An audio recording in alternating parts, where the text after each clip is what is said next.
नमस्कार मित्रांनो, निकित मराठी कथा या चॅनलवर तुमचे स्वागत आहे. प्रेमविरह भाग 107 मागील भागात I am so happy for you आणि आपली डायरेक्टर सायली दी आहे ना, ती सांगेल सगळा पिक्चर. कस्तुरी हसून सायलीकडे पाहत, आता पुढे. आज सगळे ज्या प्रकारे एकमेकांना साथ देत होते त्यावरून अंदाज येतो त्यांच्या मैत्रीचा.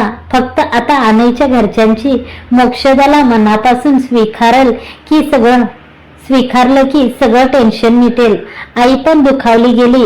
अनय तिला पण पसंत होता, पण आजच्या प्रसंगामुळे आत्या अशी नाराज होऊन गेली.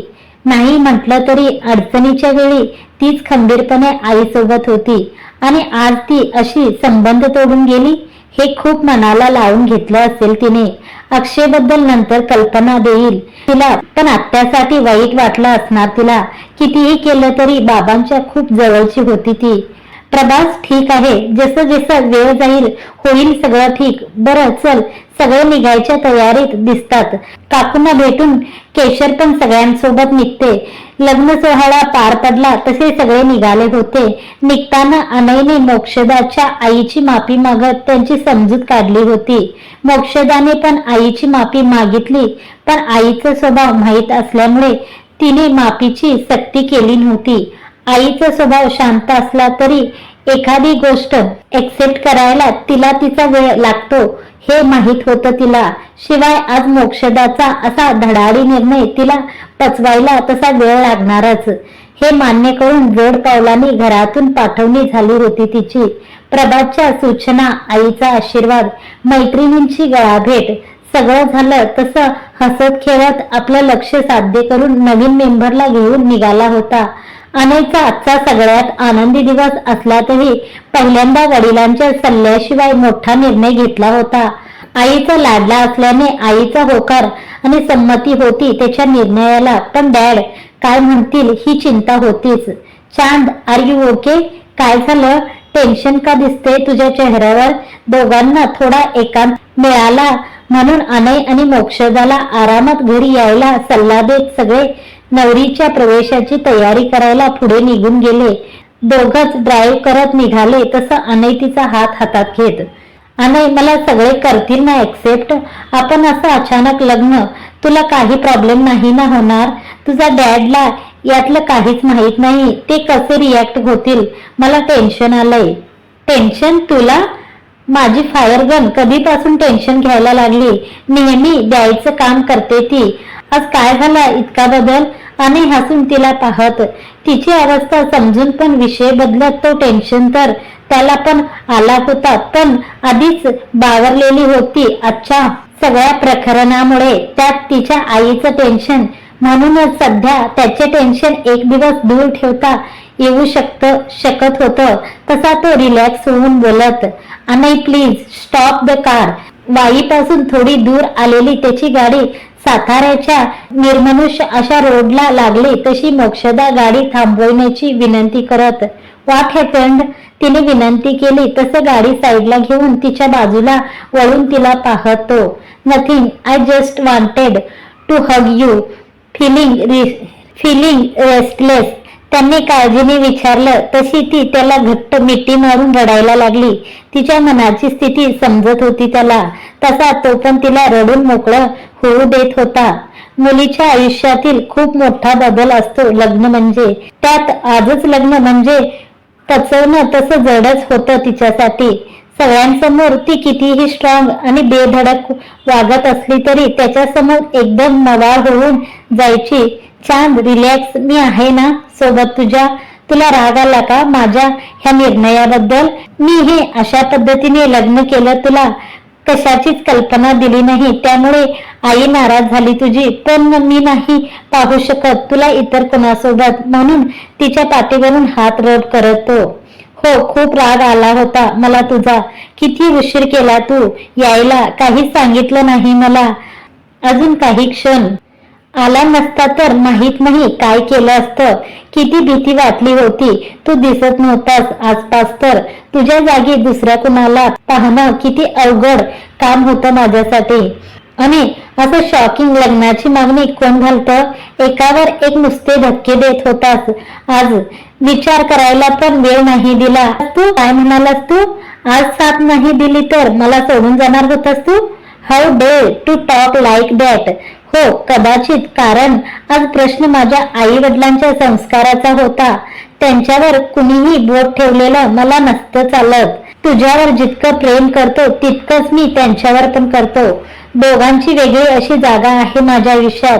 ती जागा तशीच राहावी ही एवढी अपेक्षा आहे माझी तुझ्याकडून. बाकी मी माझे सगळे हट्ट, राग, रुसवे, फुगवे सगळं निमूट सहन करायला तयार आहे. तुला कसलीही कमी भासणार नाही इतकं प्रेम करायला पण तयार आहे. पण त्यांना कुणी काहीही बोललेलं नाही सहन होणार मला. उद्या डॅड येतील, कदाचित खूप चिडतील आपल्या या निर्णयामुळे, रागावतील. पण तेव्हा ते काही बोलले तर मनाला नको लावून घेऊ. त्यांचा राग शांत झाला की करतील एक्सेप्ट ते सगळं. त्यांचं पण खूप प्रेम आहे माझ्यावर आणि सगळी परिस्थिती तिला समजावत. डोंट वरी, मी आहे तुमच्यासोबत. आपण मिळून समजावू त्यांना. थँक्यू. आता निघूया. सगळे पोहोचले असतील, आपलीच वाट पाहत असतील. तिच्या कपाळावर हलके ओठ टेकवत तो हो दोघांचा प्रेमळ संवाद साधून झाला तशी मन हलकी झाली होती. इतके दिवस चालत असलेल्या त्यांच्या प्रेमाच्या परीक्षेचा आज जणू निकाल लागला.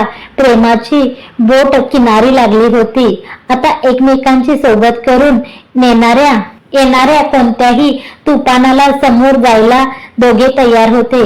वेळ सकाळी 9 वाजता. गुड मॉर्निंग गुलछडी. Good morning. गेल्यापासून आज वेळ मिळाला तुम्हाला फोन करायला? काहीच कळवलं का नाही तुम्ही? माझ्या काळजीत भर घालून मज्जा येते का तुम्हाला? 2 दिवसांनी त्याचा फोन आला तशी त्याला रागवत ती. कामात होतो, नंदनने कळवलं ना तुला? मग कशाला काळजी करते? मी ठीक आहे, एअरपोर्टवर आहे. आता दिल्लीचं काम झालं, आता निघतोय मुंबईला. तू सांग, सगळं ठीक आहे ना तिकडे? काही प्रॉब्लेम का? तुमच्या गँगने खबर नाही दिली का तुम्हाला? काय पराक्रम झाला माहित असेलच ना? मला पण काहीच कळू दिलं नाही तुम्ही. दोघे कालच्या अनय आणि मोक्षदाच्या लग्नाबद्दल बोलत. हो मग तू तुझ्या मित्राला सांगितलं असतं तर सगळ्या प्लॅनची वाट लागली असती, म्हणून नाही सांगितलं. कसं वाटला प्लॅन? समोर गालात हसून. जीव घेणा एकदम. असं कोण लग्न करतं? नक्कीच तुमचं डोकं असणार यामागे, हो ना? हे असे धडाडी निर्णय तुमच्या डोक्यातूनच आले असतील. I am sure. हो मग किती दिवस झाले तो अनय नुसता झुलतोय इकडून तिकडे. माझा मित्र काही, तुझा मित्र काही परमिशन देत नव्हता आणि तुझ्या मैत्रिणीला सगळ्यांसमोर लग्न करायचं होतं. मग याशिवाय बेस्ट पर्याय काय असला असता, म्हणून असा प्लॅन केला. पण किती रिस्की होतं सगळं. काकू नाराज झाल्या. शिवाय अनय भाऊजींचे वडील ते काय रिॲक्ट होतील हे पण माहित नाही. काल रात्री किती टेन्शन मध्ये होते अनय भाऊजी. आज येणार आहेत त्यांचे वडील. त्यांनी नाही केले तर एक्सेप्ट, तर पुढे काय?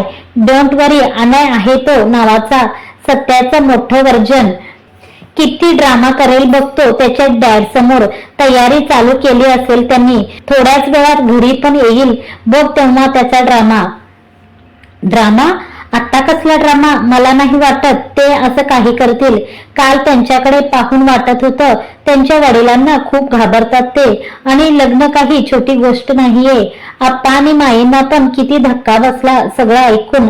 अक्का पण खूप बडबडत होत्या. शेवटी आप्पांनी समजूत काढून शांत केलं त्यांना. एकट्याला कशाला बडबड करते म्हणाले. अर्ध डोकं तर तुझ्याच मुलाचं आहे यामागे. अरे मी काय केलं? कुणी सल्ला मागितला तर देणं काम आहे माझं. अनय लहान थोडे आहे. त्याचे होणारे सगळे फायदे तोटे समजण्याचा इतका सक्षम तर आहे तो. त्यामुळे मी फक्त सजेस्ट केलं. माई, आप्पा, माई, अहो.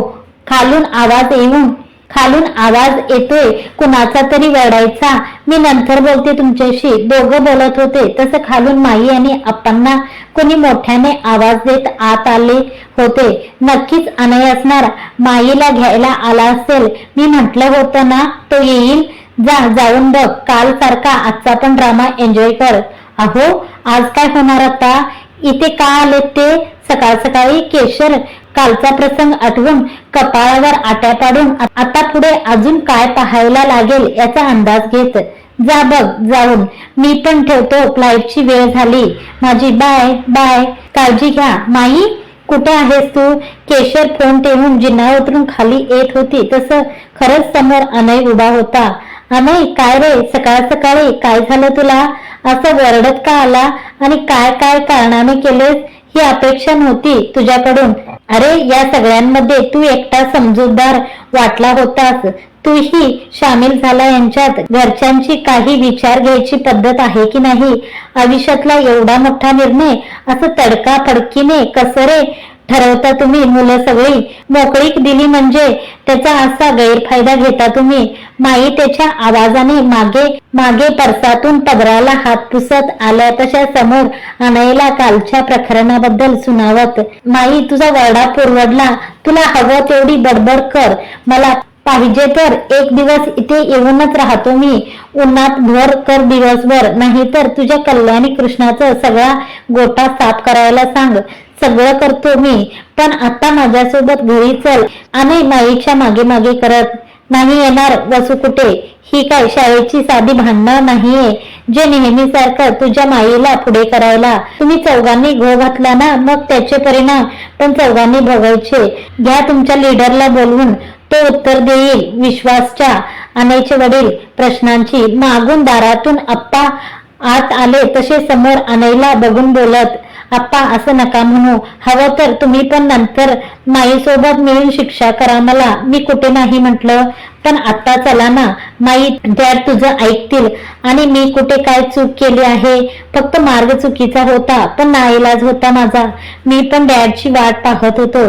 त्यांच्या विरोधात जाऊन नव्हतं करायचं काही, पण दुसरं ऑप्शन पण नव्हतं. चला ना तुम्ही दोघे. थोड्या वेळात डॅड पोहोचतील घरी. पहाटेचे फ्लाईट पकडली त्यांनी. अनय आप्पा आणि माईंना विनंती करत. जिना उतरून नुकतीच खाली आलेली केशर समोर तिघांना गोंधळून पाहत होती. अनय आप्पा आणि माईंना का न्यायला आलाय काहीच कळत नव्हतं. याचं नेहमीच आहे हे. काही मोठं कांड केलं की त्यांच्या डॅड पासून वाचवायला माई नाही तर आप्पा आहेतच. माईला बहीण मानलंय ना त्याच्या डॅडनी, त्याचाच गैरफायदा घेतो हा. आवाजाने साजरी पण जिना उतरून खाली आली तशी केशर शेजारी उभी राहून अनयला पाहून बडबडत. अनय दा, आय डोंट बिलीव्ह तू खरंच लग्न केलं? इतकी मोठी गोष्ट तू काकांच्या कानावर घालायला हवी होती. चांगली शिक्षा करायला हवी त्यांनी तुला. नेहमी माई वाचवायला नाही येणार. साजरी त्याला आवाज देत. साजू, आता तू नको सुरू होऊ. माई चल ना ग. आप्पा, यावेळी समजवा डॅडला फक्त. पुन्हा नाही करणार असं काही. चला ना दोघे. माई मी उचलून नेईन हा तुला आता.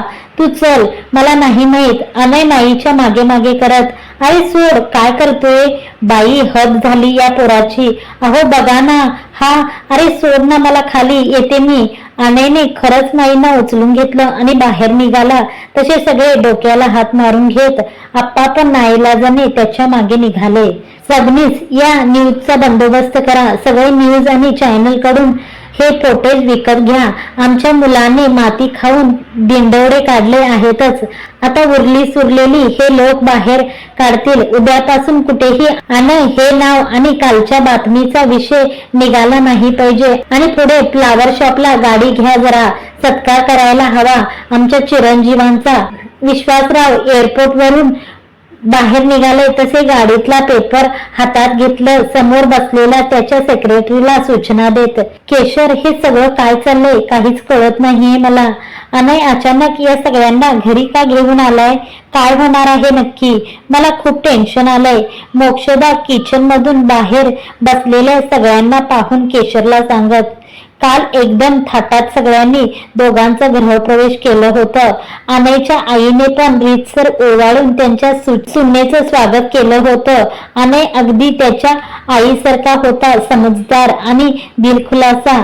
काल बावरलेली मोक्षदा या सगळ्यांमुळे थोडी रिलॅक्स झाली होती, पण सकाळपासून थोडं चित्र बदललं होतं. अनय सकाळ सकाळी तिला काहीच न सांगता अचानक बाहेर निघून गेला. तो 2 तासांनी सगळ्यांना घेऊन उगवला होता. त्यामुळे त्याच्याशी बोलायला वेळच मिळाला नव्हता. बाहेर हॉलमध्ये आप्पा, माई, राज, त्याचे वडील, मनाली, सिमरन सगळे मजेत नाश्त्याचा आनंद घेत गप्पा गोष्टी करत होते. अनय पण चेहऱ्यावर आनंद घेऊन सगळ्यांसोबत बसला होता, पण नजर मात्र दारावर लागून राहिली होती. अनय, अनय सगळे बसले होते तसं दारातून आवाज देत विश्वासराव आत शिरले. आवाजात एक पराक्रमी जबर असली तरी चेहऱ्यावर कोणताही राग न दाखवता खिशात हात घालून ते शांतपणे आत आले. अनय, खाली ये लवकर.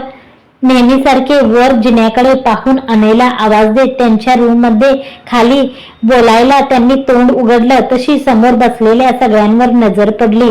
समोर सगळ्यांना एकत्र पाहून त्याचे शब्द अडखळले तसा अनय उठून उभा राहिला. डॅड, अरे आप्पासाहेब, माई तुम्ही इथे, पाटील साहेब तुम्ही पण, आज सगळेच जमले. छान छान वाटलं सगळ्यांना पाहून. कोणी अनयने बोलवलं का? सगळ्यांना पाहून विश्वासराव हसत हॉलमध्ये आले आणि तिरपा कटाक्ष अनयवर टाकला. नुकतीच किचन मधून मोक्षदा आणि केशर हातात ट्रे पकडून बाहेर आलेल्या दिसल्या तशी अनयवरची नजर विश्वासराव मोक्षदावर फिरवत तिला निहाळत. अरे विश्वास, कसा झाला प्रवास? ये बस, नाश्ता कर आमच्या सोबत. अनय आणि त्याच्या वडिलांची नजरेचे चाललेले खेळ पाहून आप्पा मध्येच बोलत. हो नक्कीच, पण त्याआधी तोंड तर गोड करू द्या आमच्या चिरंजीवांचं. विश्वासरावांनी मागे उभ्या त्यांच्या सेक्रेटरीला आवाज दिला तसे ते हातातला फुलांचा मोठा बुके आणि हार घेऊन त्यांच्या समोर आले. या चिरंजीव, असे समोर या, कौतुक करू द्या तुमचं. Dad, listen me. मॉम, तू. अनय एक औंढा घेऊन समोर बसलेल्या आईकडे पाहत. नाही लीना, अनयची आई, आज एक शब्द पण नाही बोलायचं तू आमच्यामध्ये. खूप खूप आभार तुमचे चिरंजीव. विश्वासराव अनय याच्या गळ्यात हार घालून बुके हातात आपटत पुढे बोलत. खूपच नाव मोठं केलं आज तुम्ही आमचं. आत्ताच तुमच्या पराक्रमाची चर्चा एअरपोर्ट वरून ऐकत आलोय. पत्रकारांनी जे आमचे स्वागत केलंय, पेपरात जी हवाल चालू आहे त्याबद्दल तर कौतुकच तुमचा. विश्वास, अरे आत्ताच आलास तू, थोडं बस शांत, आपण बोलू यावर. आप्पा पुन्हा एकदा मध्ये पडत. कसं शांत बसू आप्पासाहेब? अहो सगळा खेळ वाढतो आजकालच्या या मुलांना. मागचा पुढचा कसलाच विचार करत नाही. उठले की निघाले नवीन नवीन स्टंट करायला. त्याचे काय परिणाम होतील याचा सरासर विचार करत नाही. आज त्यांच्या एका चुकीमुळे इतका दिवसाच्या मेहनतीवर पाणी फिरणार होतं. रात्रंदिवस मेहनत करून मी मिळवलेला प्रोजेक्ट हातातून जाणार होता. या एका न्यूजमुळे. आमच्याच मुलाच्या लग्नाची बातमी आम्हाला न्यूजवाले मीठ मसाला लावून ऐकवतात तेव्हा आम्हाला कळतं आमच्या मुलाने लग्न केलंय. This is big joke for me. Shock लागल्यासारखा चेहरा झाला होता माझं सगळ्यांसमोर. विश्वास पाहू शांत व्हा. अरे मान्य आहे, अहो मान्य आहे, चूक झाली यांच्याकडून, पण आपला अनय नाहीये तसा. मुद्दाम कुणाला त्रास होईल असं नाही करणार तो. तू आज ओळखतो का त्याला? तसंच काही कारण असल्याशिवाय तो करेल का असं काही? अरे आपली सगळी मुलं धडाडी पुढारलेल्या विचारांची स्वतंत्र आहेत, पण तेवढी जबाबदार पण आहेत. चांगल्या वाईटाची समज आहे त्यांना. त्याचं ऐकून तर घे आधी, मग हवं तर वरड त्याला. माई अनयच्या शेजारी उभं राहून त्याची बाजू मांडत. हो डॅड, ऐकून तर घ्या ना आधी. माईचा सपोर्ट मिळाला तसं अनय गळ्यातला हार काढून बाजूला ठेवत माईच्या मागे उभं राहत. राज कालच्या शॉकिंग हिरो आज बघ कसा माईच्या मागे शेपूट घालून झिरो झालाय. चेहरा बघ त्याचा इलेक्ट्रिक शॉक लागल्यासारखा झालाय. फोटो काढलाय मी सम्याला दाखवायला. हे बघ आज काका बाटाचे शूज मारतायत जणू अनयाच्या डोक्यावर. गळ्यात काय हार, बुके काय, म्हणाले अनयचं तोंड पाहून राजच्या कानात कुसपुसत. म्हणे दात नको दाखवू, तोंड बंद कर. ते बूट कधी पण आपल्या डोक्यात पडू शकतात. वकील तूच होतीस ना त्यांची, आता कळेलच त्यांना. राज तिची बत्तीशी बंद करत. यार हे बरं आहे, फुकटची तुमची वकिली करा, सगळे तुमचे लीगल मॅटर सोडवा. माझी फीज तर दूरच, पण हाती काय हे बूट? चायला भेटू दे, या आण्याला दाखवतेच, म्हणाली पुटपुटत समोर पाहत. माईंनी समजूत काढली तसे राजचे वडील पण मध्ये पडले. अनयच्या आईने पण गळ घातली. शिवाय आप्पा होतेच. केशर, शिमरन सगळ्यांनी अनयच्या बाजूनं समर्थन केलं. तसे एक एक रागीट लोक अनयवर फिरून शांत सोफ्यावर येऊन बसले. मगाशी ते आले आणि सगळ्यांना समोर पाहिलं. तसंच शंका आली होती. या सगळ्यांना अनयने त्याचा सपोर्ट म्हणून इथे बोलवलंय. सगळ्यांसमोर जास्त राग न काढता प्रकरण निवडेल ही शक्कल लढवत सगळे नाश्त्याला हजर झाले होते. Dad, I am sorry. मी तुला न विचारता हे सगळं अनयने सगळ्यांना पाहून बोलायला सुरुवात केली. सुरुवातीपासून सगळं काही सांगत अनयने सगळ्यांची कल्पना आणि अचानक केलेल्या प्लॅनचा उलगडा सगळ्यांसमोर केला. कालचा त्याचा एवढा मोठा कारनामा ऐकून सगळे डोळे फाडून पाहत होते त्याला आणि सोबत त्याच्या सगळ्या गँगला. काय आणि कुठून सुचतं हे सगळं आजकालच्या या मुलांना देवत जाणे. त्यांच्या धाडसाला आणि आत्मविश्वासाला सलामच करावंसं वाटत होतं सगळ्यांना. सगळं काही ऐकून त्याने इतका वेळ शांत उभ्या असणाऱ्या मोक्षदावर नजर फिरवली आणि उठून उभे राहिले.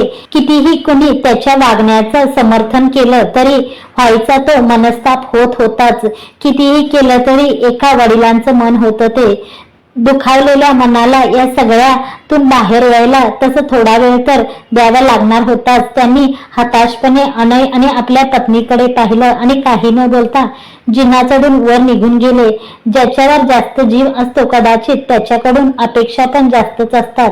तो कधीच आपला विश्वास तोडणार नाही हे मनात कुठेतरी पक्क असतं. पण असं काही झालं की साहजिकच आहे वाईट वाटणं. केशर, आमच्यामुळे खूप दुखावले गेले का ग ते? त्यांचे डोळे पाहिलेस का? खूप निराश वाटले मोक्षदा जाणाऱ्या अनयच्या वडिलांना पाहत.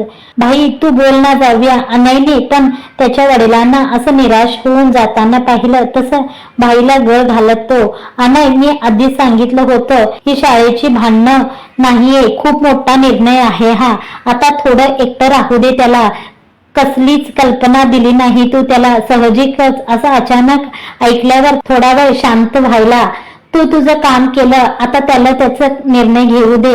जो काही असेल तो तुम्हा दोघांना आता मान्य करावा लागेल.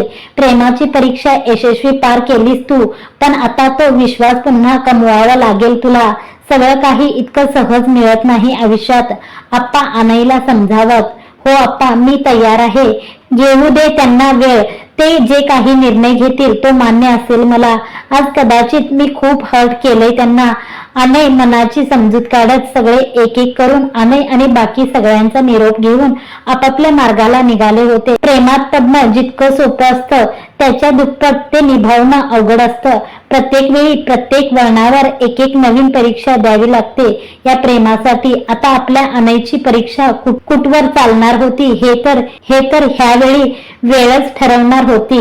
मित्रांनो, आजचा भाग तुम्हाला कसा वाटला कमेंट करून जरूर कळवा. व्हिडिओ आवडला असेल तर व्हिडिओला जरूर लाईक करा सर्वांनी आणि कमेंट्स करा. आणि तुमच्या काही अपेक्षा असतील स्टोरी बद्दल तर नक्कीच कळवा. आणि तुम्ही चॅनलवर पहिली वेळ असाल तर चॅनलला सबस्क्राईब करून घ्या. धन्यवाद मंडळी.